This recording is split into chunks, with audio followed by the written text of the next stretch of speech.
Okay, so welcome back to my channel, this is Sir Paya. So for today's episode, gagawa tayo ng bagong tutorial kung paano gumawa ng barangay information or barangay management and information system using C Sharp. Okay, so first natin gawin is change mo natin yung properties, tanggalin natin yung text para ito is matanggal. Then set natin to fixed single. Tapos yung font natin is palitan natin. Tapos sa control box set natin ng false para matanggal tong header. Ayan. Tapos of course, change natin yung kanyang, ayan. So, tapos right click tayo, add tayo ng manage Nugget package. Tapos punta tayo sa browse and then type lang natin dito Metro UI. Ayan, and then sa Metro UI, install lang natin.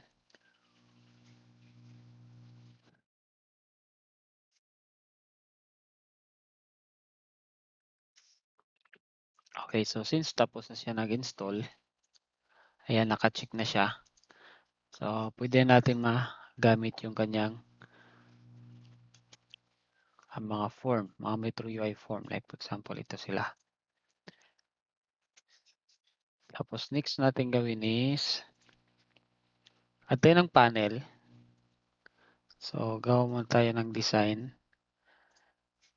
Panel. Tapos, i-dock lang natin si panel dito. Okay. Then, meron ako ditong color. So, since mahilig ako sa blue. So, blue yung ilagay natin dito. Okay. Tapos, dito sa kabila. Atin ang panel sa kabila. Diyan. Dock natin siya. Okay. Ayan siya. Tapos, change natin yung kanyang font. Color.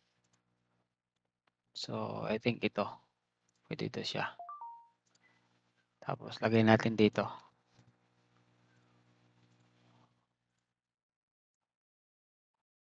Okay, tapos add tayo ng panel. So, pwede natin siyang i-dock or i-anchor na lang. So, si anchor, once nag-resize tayo ng form, so, sasama ito sila, no? Ayan. So, mag-resize automatic rin yung panel na in-anchor natin. Okay, tapos punta tayo sa form load.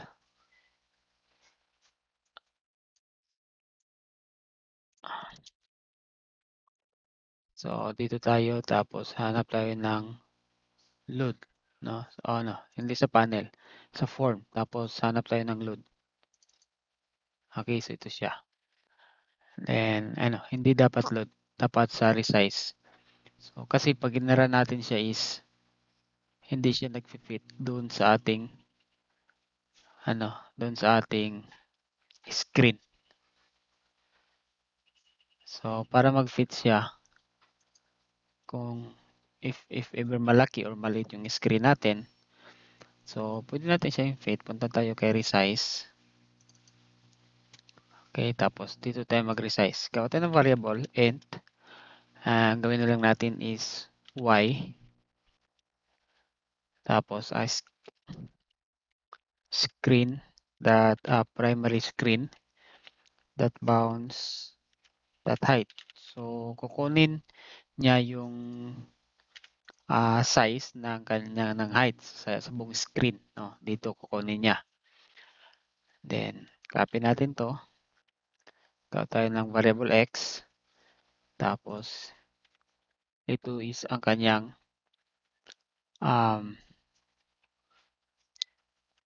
6 natin ang kanyang width. Okay, so ang width niya dito. So kukunin niya yung buong size. Then next natin gawin is this height So yung height ng ating form, yung this keyword is nag-refer siya dun sa form natin. This that height. Tapos we have yung ginamit natin ng variable for height is y. So lagyan natin siya ng y. And then minus 40. So bakit minus 40? Kasi para hindi matakpan yung kanyang status bar. Okay? Tapos yung kanyang width. This dot width. Tapos si x yung ilagay natin. Okay? And then si left property. So set natin ng 0. Meaning, yung size or yung leaf property ng ating form 1 is nandito siya sa pinakadulo. 0 kasi yung nilagay natin na size. So, ganun rin sa top natin. Set rin natin siya ng 0. Ayan. So, once ipara natin siya, so ito siyang lalabas, no? Nag-fit siya. So, pagtingin nyo is hindi siya pantay kasi so adjust nyo na lang. So, instead of 40, so pwede nyo gawin siyang 30. So, depende sa status bar. Ayan, sa example, ganyan. Okay? So, next natin gawin is,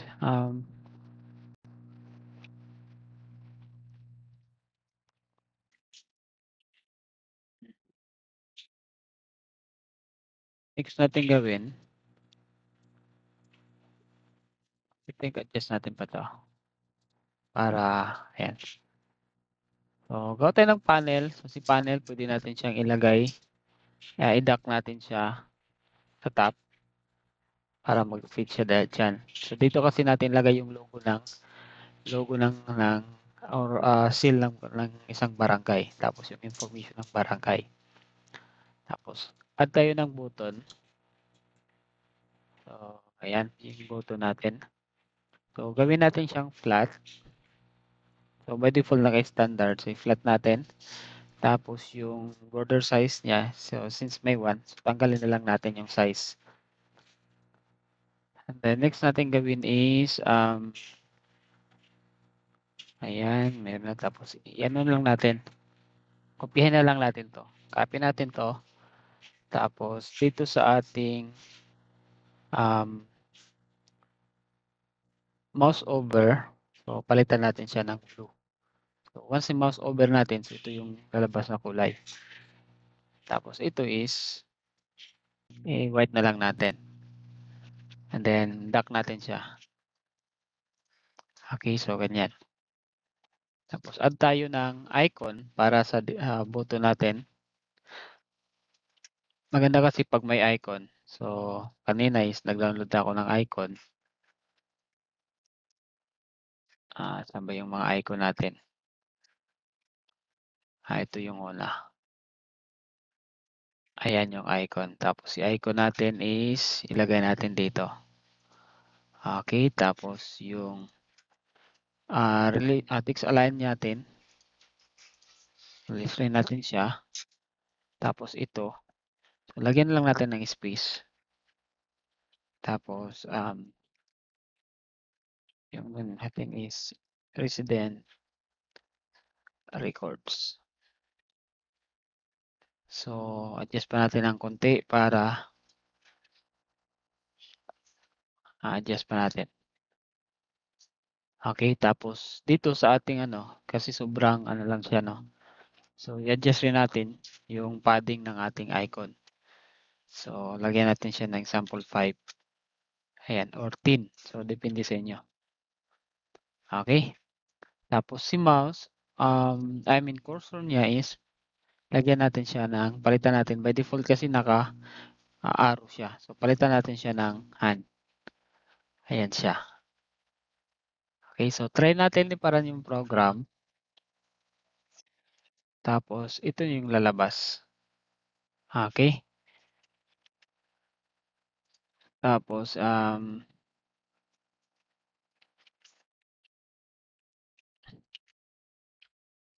ito, change natin to ng files. So, ano yung mga files? Like for example, yung mga certificates, no? So, if ever may kukuha ng certificates, so, dito. Then, add pa tayo ng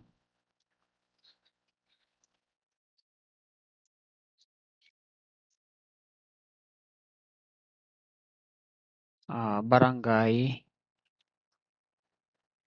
issue.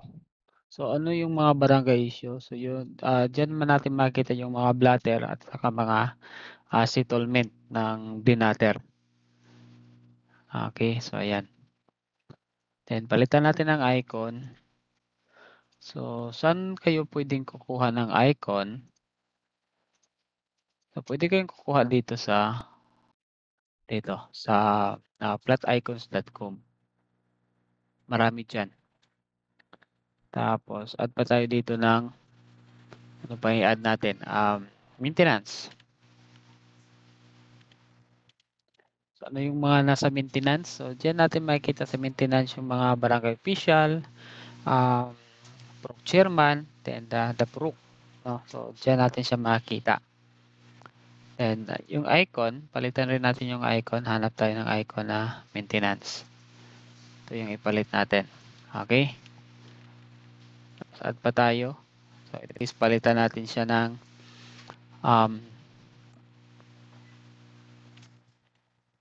reports. So, si reports, add tayo ng para kay reports. So, ito na lang. Opo. Ang gagawin natin. Okay? So, actually, kung makikita natin is medyo konti lang siya. No? Pero once na tinignan natin si resident record, so dyan natin makikita yung resident information niya. Tapos yung household.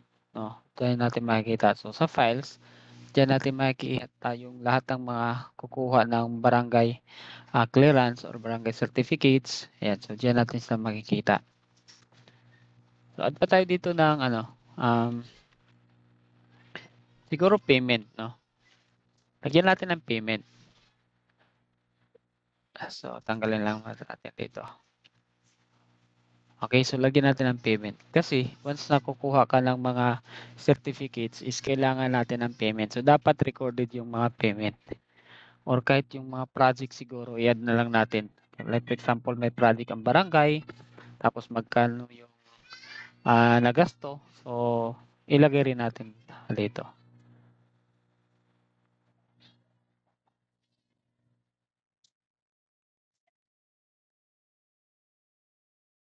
Or documents lang siguro, documents.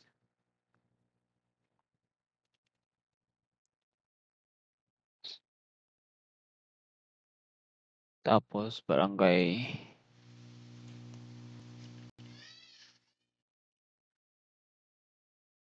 Siguro mag-add pa tayo dito ng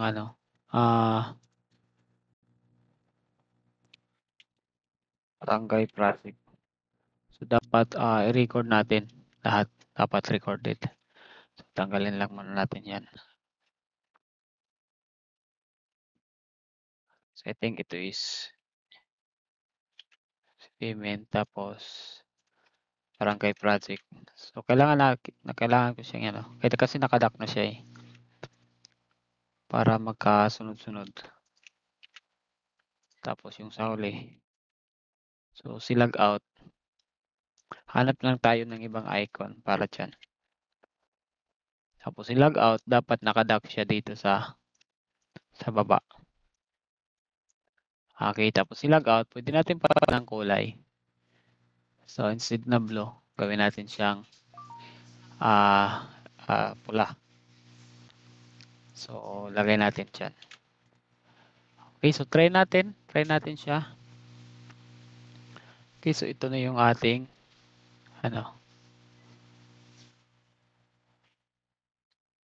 ayan.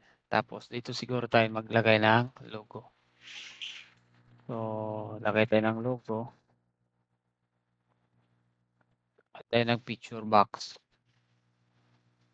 So, gawan rin natin ng maintenance yung sa logo natin para pwede tayong makapag-add na or pwede natin siyang ma-change yung yung logo ng barangay. Lagyan natin dito ng maintenance system. So for temporary, ito lang muna yung ilagay natin na logo. Ayan. Tapos, yan lang siguro. Make sure is tama yung size. Like for example, 120. So, dapat ito is 120 para tama yung size. Tapos, size mode, stretch na lang natin. So, sample lang naman to, no? Tapos, gawan rin natin dito ng details kung ito, lagyan rin natin to ng lagyan natin siya ng Barangay Management Information System. Ano? Barangay Management Information. Kung magaling kayong mag-Photoshop, so mas advantage. No, kasi pwede nyo customize ng tama yung pwede nyo ma-design na ng mas maganda. Tapos, apply dito ng isa pa. Tapos ito, palitan natin to ng label. So, label barangay. Kasi gawan rin natin to ng maintenance. So, by default, lagay ko na lang yung barangay namin. Barangay Cagniog. Then, palitan natin yung kulay. Gawin natin siyang white. Okay. So, ayan.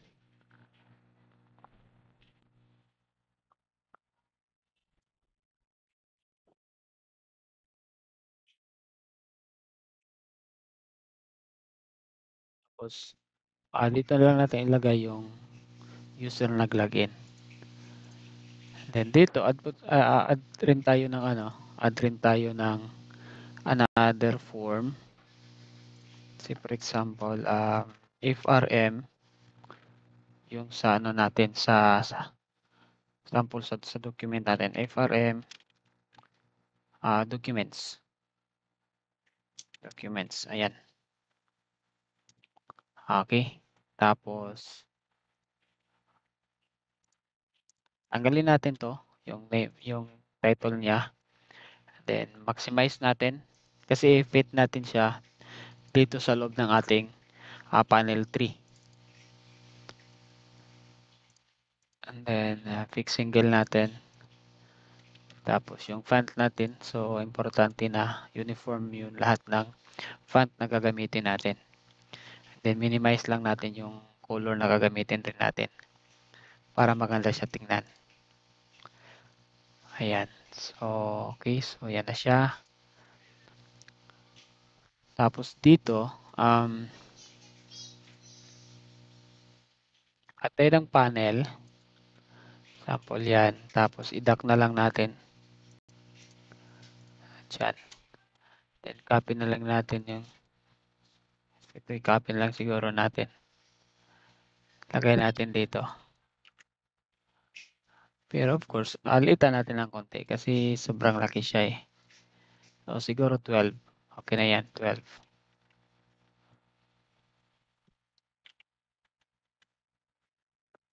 Ayan. Tapos, lagay natin dito. Palitan rin natin yung kasi ito yung kulay na ginamit natin. So, dapat is ito rin yung gagamitin natin dito. Tapos, add tayo ng button. So, doon lang siguro. Kuha tayo ng button dito sa ating form. So, kuha na lang tayo dito. So, temporary lagay natin dyan. Tapos, kasi nakadock siya. So, ina na lang natin. Okay, so ayan siya. Nakana na siya. Ayan. Tapos, hanap tayo ng close.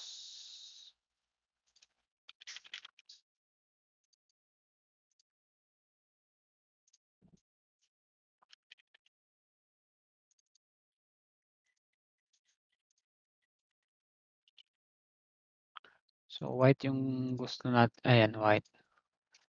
Tapos, itong kulay na to, palitan natin. So, lagay natin dito is, ayan siya. Then, so, sobrang laki lang siya. Tapos, palitan natin siya ng close.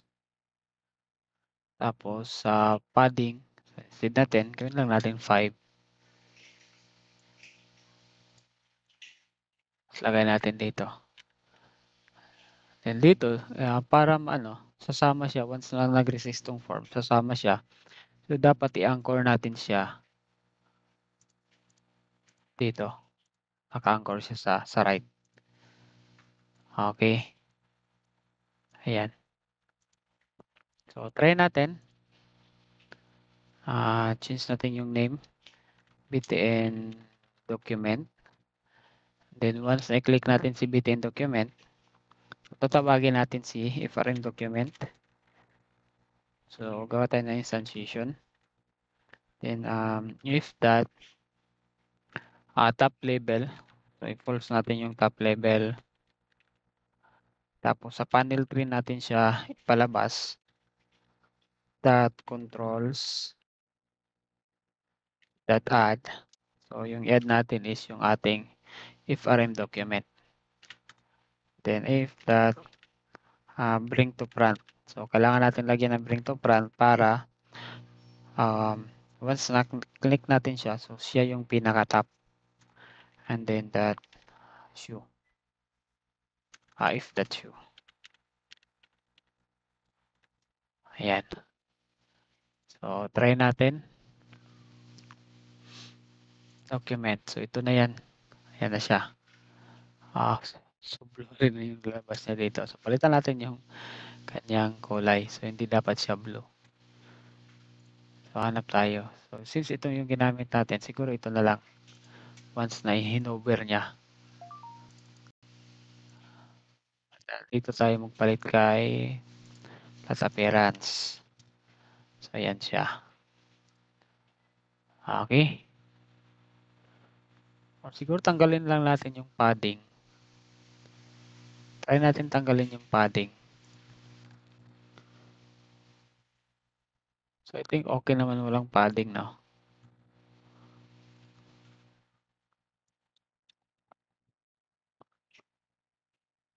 Yan na lang siguro.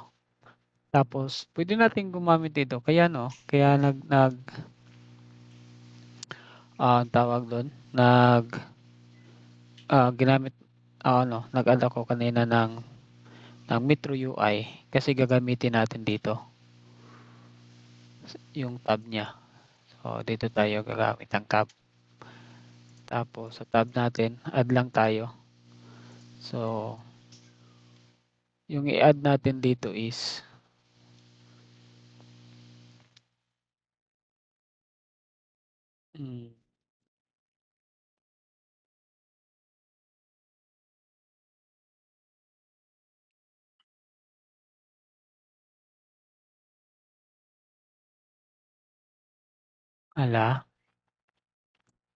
pwede ba to?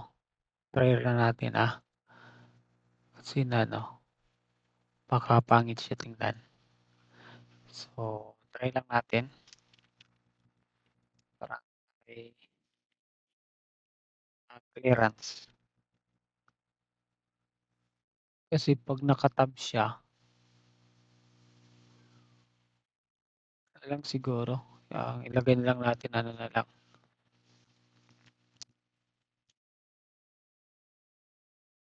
documents.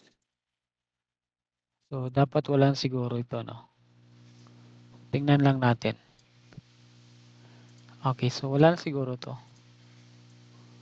Ito rin is, tanggalin lang siguro natin to. Ito na lang. Tapos, i-dock na lang natin sa taas. Ayan.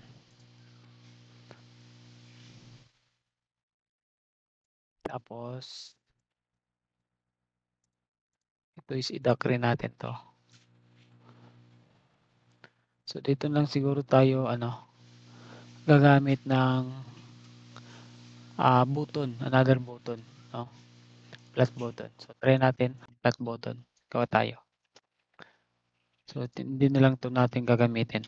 Tanggalin lang natin. Flat style. So, i-flat lang natin. Appearance. 0. Ayan siya. Tapos, yung font. Ayan, okay na. Tapos, palitan lang natin yung name. So, barangay or clearance. Tama. Barangay clearance. Tapos, siguro, tayo dito ng documents.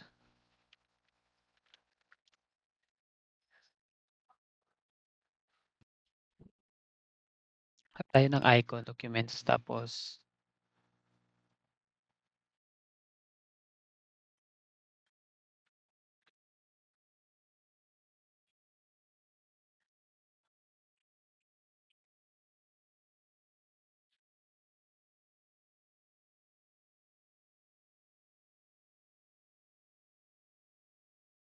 ito na lang siguro, no? So, ano lang siguro 24 yung kanyang size. Tapos, add natin yung kanyang image. Tapos, lagyan natin siya dito.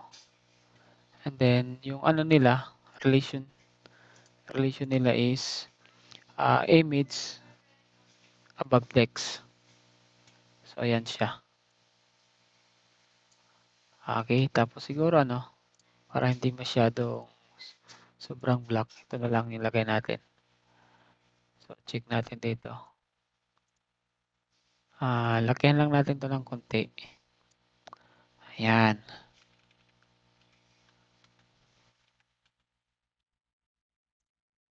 Lagay clearance, tapos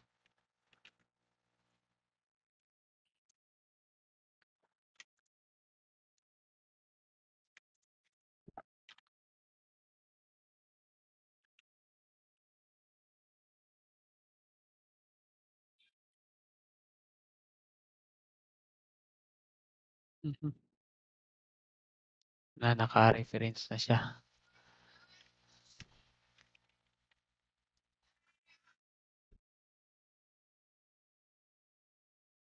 Okay, tapos ito, palitan natin to. Barangay clearance, tapos palitan natin to ng barangay franchise, no? So, franchise. Bilang franchise.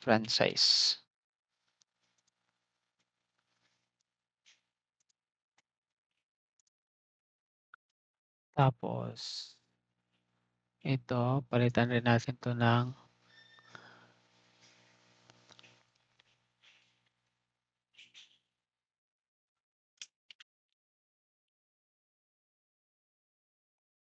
permit.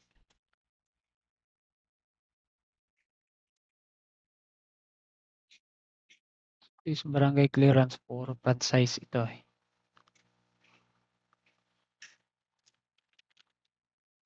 Clearance for franchise.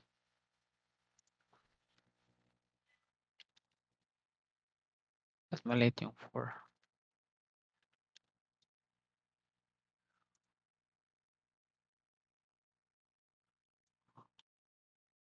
Parang siguro kasi parang na siya. Tapos, ano pa ba? Ano pang meron?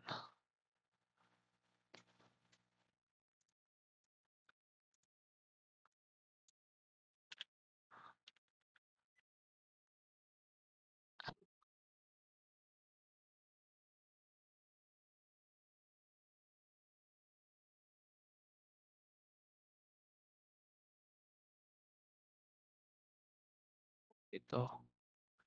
Ito natin to ng residency. Okay, so example na yan. And then, dito sa baba, add lang tayo dito ng panel. Okay, tapos change lang natin yung kulay. Tapos lagyan lang natin ang ano,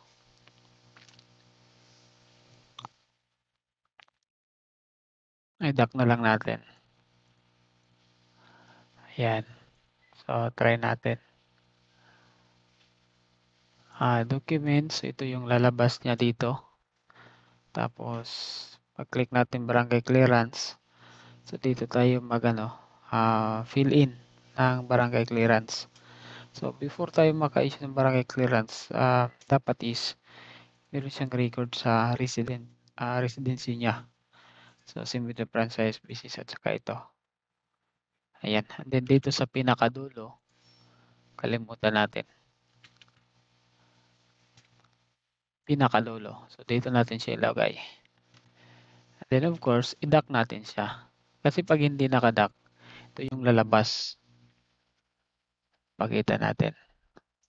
So, hanggang dyan siya. So, pag i-anchor natin, so, sasama siya dito. So, every time na niresize niya yung form. So, i-anchor na lang natin, anchor, tapos naka-top, tapos right. Then, hanap tayo ng icon for close button. So, close.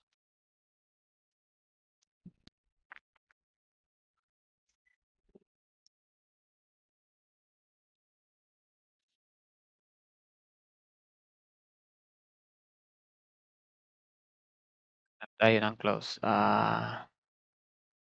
Gusto ko square.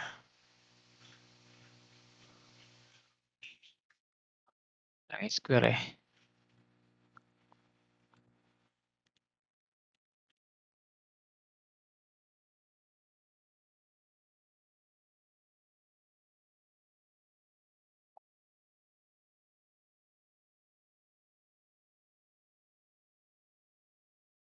Hina ang internet eh.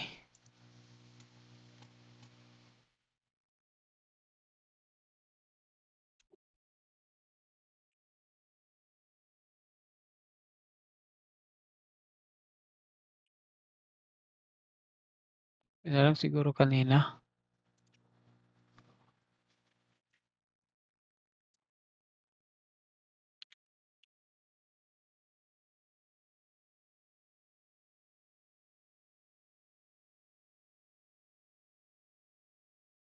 Naglalag na siya. So, gawin na lang natin itong close. I-assume na lang natin na close button siya. Meron yata akong close button dito, pero hindi siya size 24. Try natin. Close button. Hindi yan.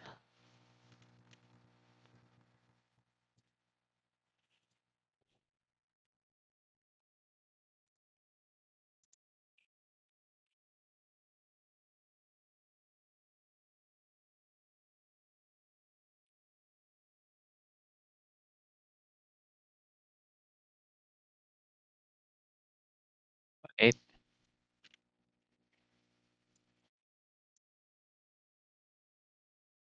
Ano lang siguro, no? Close.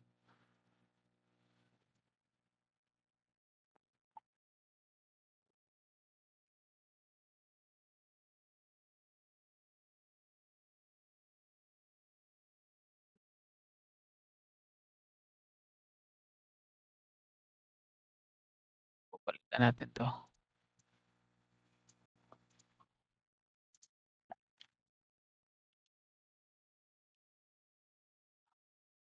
Program Management and Information System.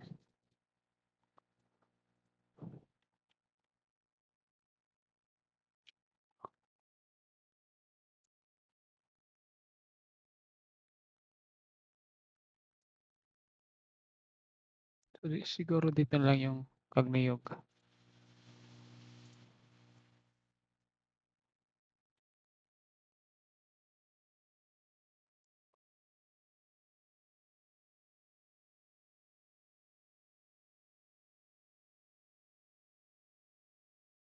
Ayan.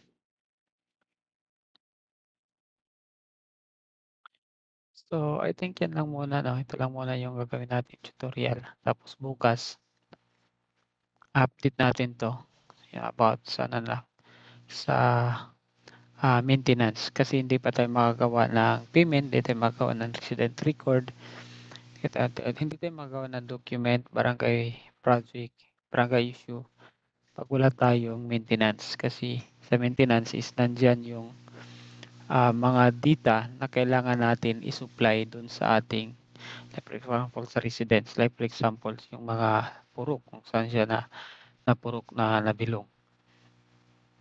Okay, so I think ito lang muna 'no. So I hope meron kayong natutunan. So ingat kayo palagi, happy coding everyone.